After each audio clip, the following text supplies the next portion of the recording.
Hi, my name is Alec. I'm a bench technician here at Foursight Solutions at our Longmont location. Welcome to the FourCast. So brand new out the box, we'll grab our brand new HiPer XRs. So these are the new latest and greatest GNSS base and rover heads from Topcon. Both of these are GNSS base and rover heads. These are the HiPer XRs. As you can see, we've already labeled these guys and probably have uploaded the firmware and everything. We set each one to be either the base or the rover. So this one is the base because it has the lower the serial numbers, and you always want the lower one to be the master over the higher number. It just makes it easier to remember later down the road. Each kit comes with an owner's manual, a USB-C flash drive, and a USB-C adapter. And then each comes with a USB-C power cable and charging kit. You also get a spacer and a spacer for increased antenna height. So we're still going to take a look underneath and see what we have inside. We're going to look at the differences between the HiPer VR and the HiPer XR. The VR has been out since 2018 and the XR has just been released in 2025. Looking at the VR versus the XR, when you hit the power points, obviously you see the lights there. It'll go through the process of turning on. You'll get all the little flashes, whereas when you turn on the HiPer XR, so you get the power light flashing and the battery light solid, and it's going to power on, and once it's powered on, you'll see the satellite, Bluetooth, and radio signals all start flashing accordingly. Now, major physical differences. So you have the power port, serial port, and micro serial port for the VR and the external radio. Whereas if you look at the new XR, it's just a USB-C. So that cuts down on a lot of issues where people didn't have the programming cable or didn't have access to a micro USB, or they forgot their power cable. This does it all in one. So you have power, serial connection, and data connection all in one area, which is super nice. And then you can even charge these guys using like a cell phone battery bank. It'll keep the battery alive just a little longer, whereas these guys, you were limited to just the gator clips and a deep cycle battery. And then if you look at the size difference of each unit, the VR is more flat and laid out, while the XR is going up vertically and has a smaller profile build, so it's more condensed. The XR is also lighter than the VR by quite a bit.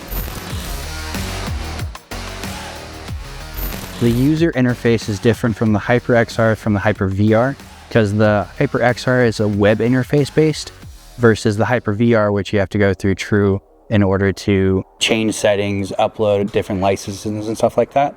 Whereas the XR, you can go into the web-based browser and configure it and look at all the options, and is way more user-friendly. It has a longer battery life, has a way better tilt compensation. You can actually go like 60 degrees with this and it'll still recognize that it's still on one point. It can have more channels to see more satellites and is better at tracking them as well. Now we're plugging in our USB-C into our HiPer XR, powering on the unit. We got our nice little flashes of light and everything. As he's powering on, we'll open up our web-based browser here. And to get to the web-based browser, you type in IP 192.168.4.1. So now we can see the device's ID, serial number, the firmware version, and the board version for the HiPer XR. Now, this one's a lot more streamlined than the HiPer VR, as when we go to do a firmware update, we can just click firmware update, update the file, HiPer XR, and it's just one file and it will update everything for us. We can also check and see what options this device has by going into the options tab, and we can see, yes, it has GNSS, it has GLONASS, GPS, Galileo, Beidou, QZZS, CBAS, all the constellations that our clients could ever want or need for in the field to see the satellites that will help them get as accurate as possible. And you can also go into the positioning tab and see all the other functionalities like our tilt and inertial assistance. Tilt, instead of having it directly on a point where it has to be plumb and perfect, you can actually have it tilted at a 60-degree angle and it will still capture the point accurately. Before, you could only have it tilted at a 15-degree with the HiPer VR. They've nearly quadrupled the range that you can do with the HiPer XR versus the HiPer VR. You'd either have to be on the point correctly with the tilt, or with the tilt file, you could barely go like this. Now with the HiPer XR, you can go a full 60 degrees before you hit any error in your actual point captures. Makes it a lot easier in the field when you're trying to capture points and you have wind blowing, all these other elements working against you to actually make sure you capture that point accurately. So we have two #1 repairs, which are the HiPer VR interconnect board power board, which is caused by people either twisting the power supply cable inside the actual power port or just frying it by putting a too high voltage through the actual cable itself and then frying the actual board. And then the second most common repair we get are for the FC6000s or the FC6400s. Usually it's, again, due to a power issue. They're using the wrong charger or something like that, and it fries the main board, and we have to swap that out and replace that.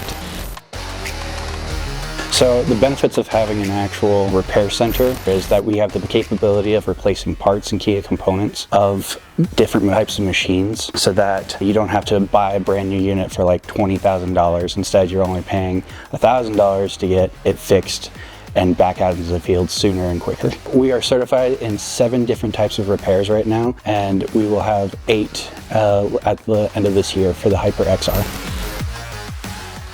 We shorten the turnaround time having a location in store and reduce the need to send things out to other places to get calibrated or something like that. It's nicer to have a location that you can go to that's nearby.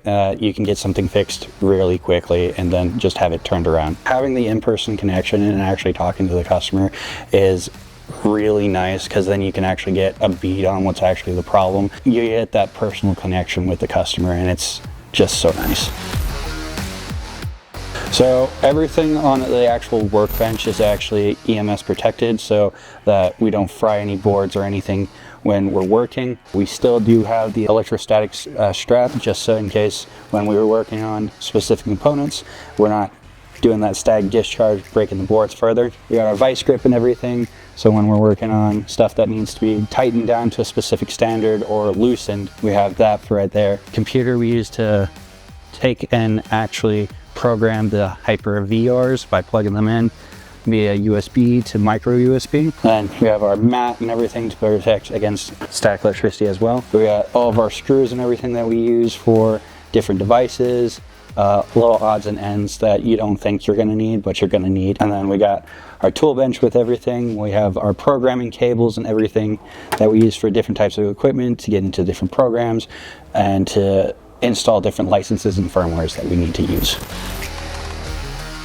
When a customer comes in to Foursight, we usually have them check in their product. They're asking for a power port to be replaced on their HiPer VR. If you look inside, you see that they snapped off a prong inside the actual HiPer VR, which usually makes it impossible to charge or get out, especially with tweezers or anything like that. So we're just gonna replace the board today and then check and make sure all the firmware's up to date. So we're gonna undo all the screws real quick.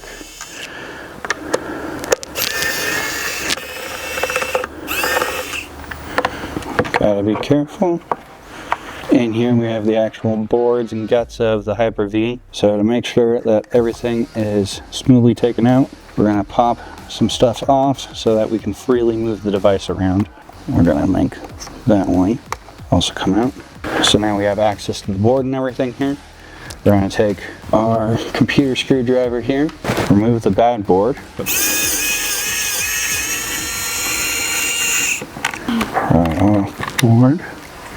There we go. Undo this plug. lift this back up, get our specialty driver here.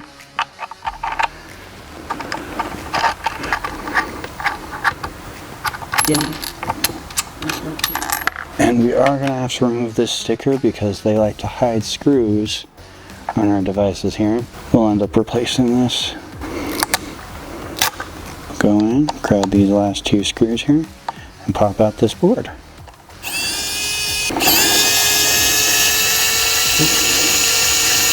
We have all the screws and everything out. That just pops out like that. And then we'll grab our brand new board.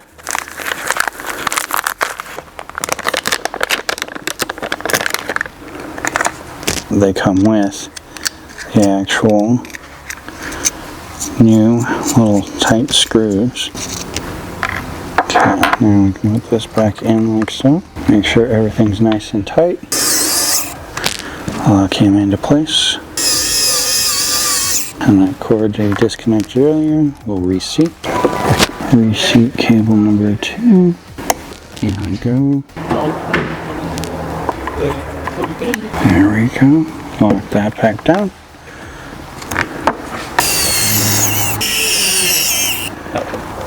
And we'll put these brand new locks into place.